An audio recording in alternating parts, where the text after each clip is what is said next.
Hi, I'm Caters back with Wally for Worth the Wait, and this week, got genetically enhanced shooters, iOS adventures, and minimalistic mythological mysteries. Let's see what's first.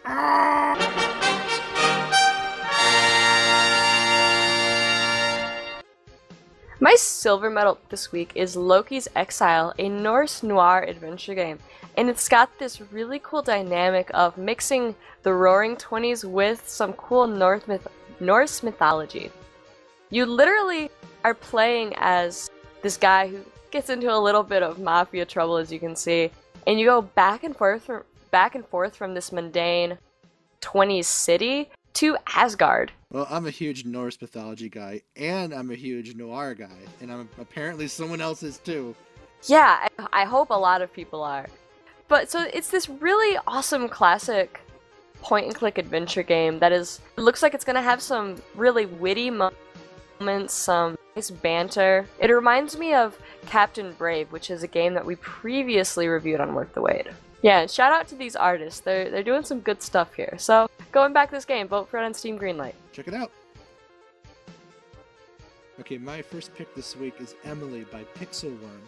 All veterans in their field, and they played some games that I consider formative for my years as a gamer.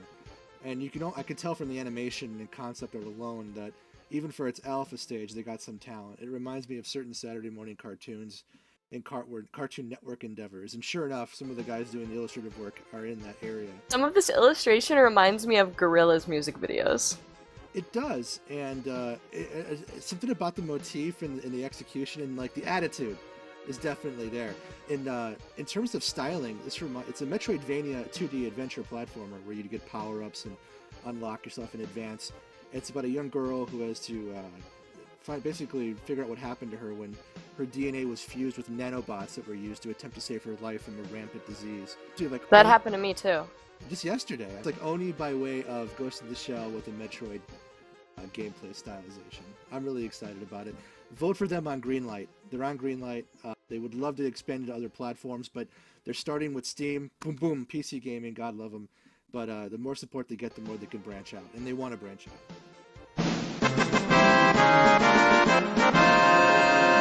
Alright, the gold medalist pick for me this week is Moon Hunters, a myth-weaving RPG by Kit Fox Games. It's multiplayer, 1 to 4 players, and the multiplayer is going to be sort of like a Castle Crashers style combat.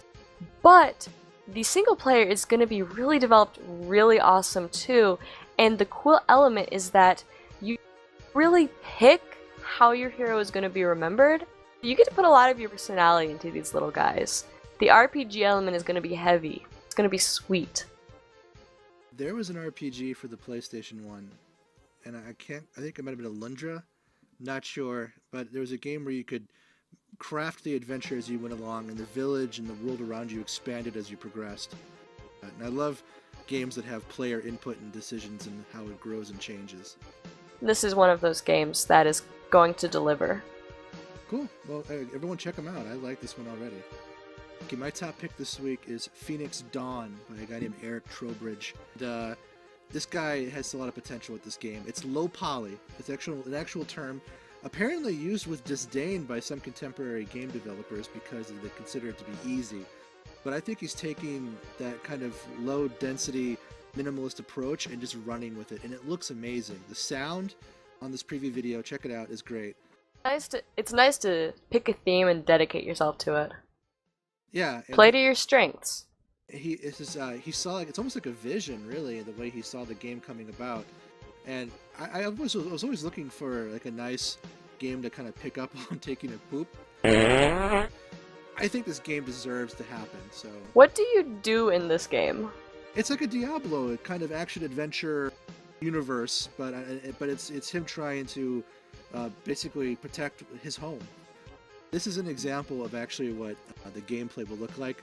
Not entirely. I mean, there might be some more broad examples of what the adventure will look like beyond just these polygons. I just hope it doesn't kill my phone battery. He gets my support. It looks unique and interesting. Well, there's some great games this week, and some need some attention right now rather than later, and they're really creative and unique. Go out and give them a check. If they're on Greenlight, check them out on Greenlight. Vote for them if you think they're worth it. But all in all, some great games now that we're back for episode 21. And if you like this content, you can find even more at justokgamers.com, as well as Facebook, YouTube /JustOkGamers. And feel free to add us and hit us up on Twitter at JustOkWally and JustOkCaters. See you next week.